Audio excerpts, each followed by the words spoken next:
semmi nem tudtam Honvédban. Egyetlen, amit tudtam, az, hogy Puskás Ferenc focizott Honvédban. De nem követte magyar bajnokság se senki a családomból. Hollander Filip 14 évesen mégis a száguldó őrnagy korábbi csapatának, vagyis a Budapest Honvédnak az akadémiáját választotta. Szerbiában, ahol én lakok, nem volt olyan jó helyzet, hogy tovább lépek a foci karrieremből. Szóval volt pár menedzser, akit ismerem, meg apukám is segített nagyon, hogy bekerül-e valami más csapat, ami külföldön van. Az az igazság, hogy ez a menedzser ismert valakit, aki dolgozott Honvédban, és mondta neki, hogy van egy Magyar Futball Akadémiában, aki nagyon jól dolgozik fiatal, ott tudsz lakni, mellette van a pályák, edzések, kaja, minden. És idő után próbajátékra. Egy hét után nekem nagyon tetszett, reméltem, hogy edzőnek is tetszett, és úgy volt.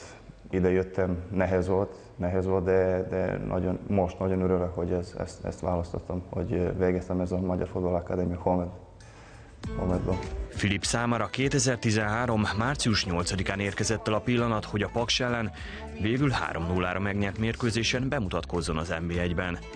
Előtte pár nappal a Pécs elleni ligakupa meccsen már beállt 18 évesen a felnőtt csapatba, ahol hamarosan alapemberré vált, a hétvégén pedig 100. alkalommal is pályára léphet a magyar első osztályban.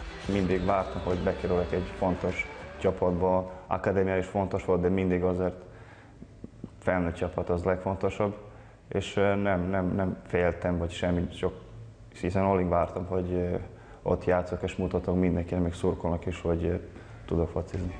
Hollander számára 2013 nyara különleges volt, hiszen a Cselik Nikšić elleni Európa Liga párharc során 3 góllal és 3 gólpasszal járult hozzá a kispestiek továbbjutásához.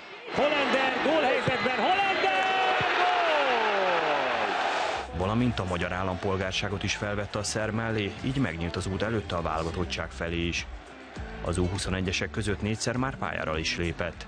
Ahogy mondtam, amikor időtem nem ismertem nagyon senkit, de már egy év után, vagy kevesebb már úgy éreztem, mintha az egész életemben itt voltam. Mindenki kedves volt, mindenki nem csak így, hanem fociban is jól működött minden.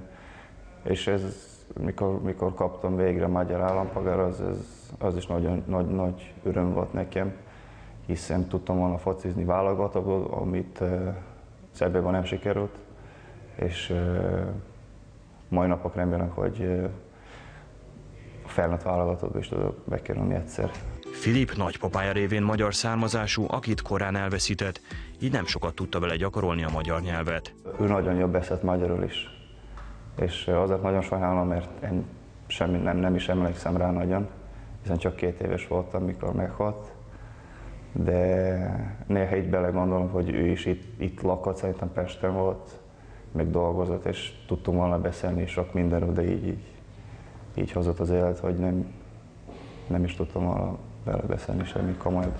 Pedig lenne miről beszélni, hiszen a Honvéddal idén a bajnoki címre hajt a fiatal játékos.